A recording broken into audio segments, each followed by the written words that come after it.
Kalau teman-teman lagi darurat sekali, ada pertemuan sama orang, tapi kita lagi ibadah, dahulukan ibadah itu. Walaupun duha 2 rakaat misalnya. Walaupun ada meeting penting, coba sholat dulu 2 rakaat. Saya minta waktu, saya selesaikan 2 rakaat. Dengan khusyuk, dengan tenang. Yang lainnya jadi mudah itu. Ada orang subhanallah gara-gara kejar makanan, sholatnya sudah tidak khusyuk. Ya, buru-buru.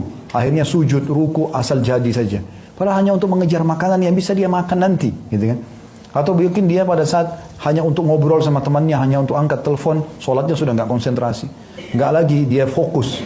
Tidak ada lagi teman-teman sekalian. Orang kalau lagi sholat, berhenti semua. Handphone dimatikan, atau dan nggak ada lagi pikiran untuk bercabang kemana-mana, selesaikan sholat itu. Karena kita akan terima hasilnya pada hari kiamat. Menyesal kalau kita hanya menerima dalam kondisi pas-pasan.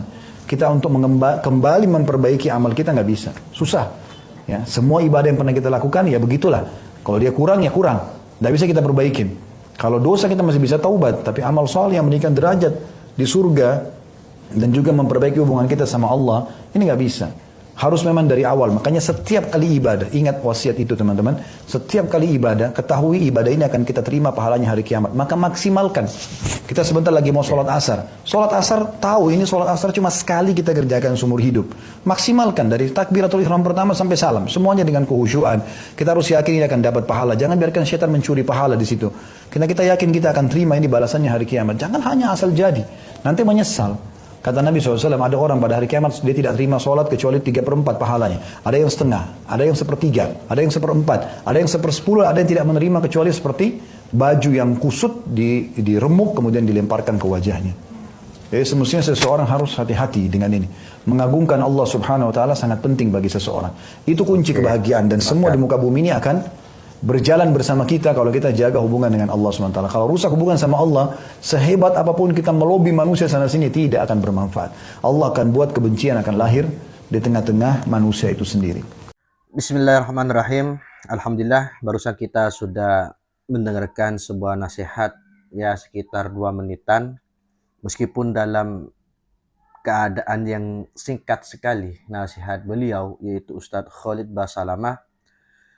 Beliau menyampaikan nasihat yang sangat luar biasa dan tentunya maknanya sangat-sangat luas sekali. Meskipun video tersebut kita dengarkan hanya 2 menit, tapi maknanya sangat luas sekali. Jadi beliau menyampaikan tentang maksimalkan ibadah kepada Allah Subhanahu wa Ta'ala. Beliau memberikan nasihat kepada kita semua, terutama kepada saya pribadi, bahwasanya ketika kita sudah dalam keadaan sholat, maka kita maksimalkan ibadah kita, yaitu sholat tersebut. Apabila ada suatu pekerjaan misal, kemudian sempat untuk sholat sunnah katakanlah, maka sholatlah. Jadi seperti itu inti dari pencerahan beliau, yaitu Ustadz Khalid Basalamah. Karena pada akhirnya yang kita butuhkan nanti ketika berada di akhirat, yaitu pertolongan Allah dan amal soleh yang kita lakukan selama di dunia. Ketika kita berada di dunia, kemudian kita melakukan sesuatu hal yang mungkin Allah larang, Allah masih bisa mengampuninya apabila kita memohon ampun kepadanya atau bertaubat kepadanya.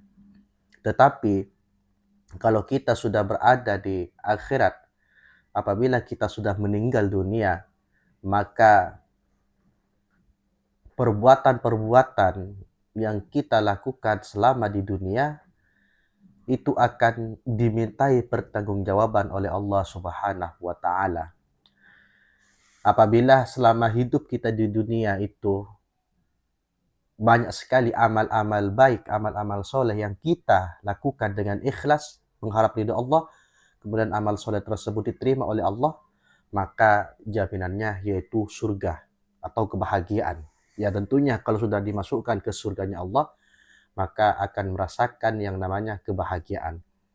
Tetapi sebaliknya, ketika kita selama hidup di dunia melakukan hal-hal kemungkaran, melakukan sesuatu hal-hal yang dibenci oleh Allah dengan senang hati, dengan rasa bangga misal, maka di akhirat kelak nanti akan mendapatkan balasan, yaitu balasan yang sangat menyedihkan, yaitu akan dimasukkan ke nerakanya Allah Subhanahu wa taala. Na'udzubillahi min dzalik. Jadi pesan beliau Ustaz Khalid Basalamah, jangan sampai kita kalah terhadap setan. Jangan sampai kita kalah kepada setan. Jangan sampai setan tersebut mencuri amal kita. Apa maknanya setan mencuri amal kita? Jadi ketika kita ingin melakukan sesuatu hal kebaikan, kemudian ada setan yang membisiki kita agar tidak melakukan kebaikan tersebut, maka yang awalnya kita akan mendapatkan pahala, pahalanya hilang, yaitu dicuri oleh setan tersebut. Itu maknanya. Jadi mumpung kita masih hidup di dunia, mari kita memperbanyak amal-amal kebaikan, amal-amal yang soleh, sesuatu pekerjaan yang mana dicintai oleh Allah, sesuatu pekerjaan yang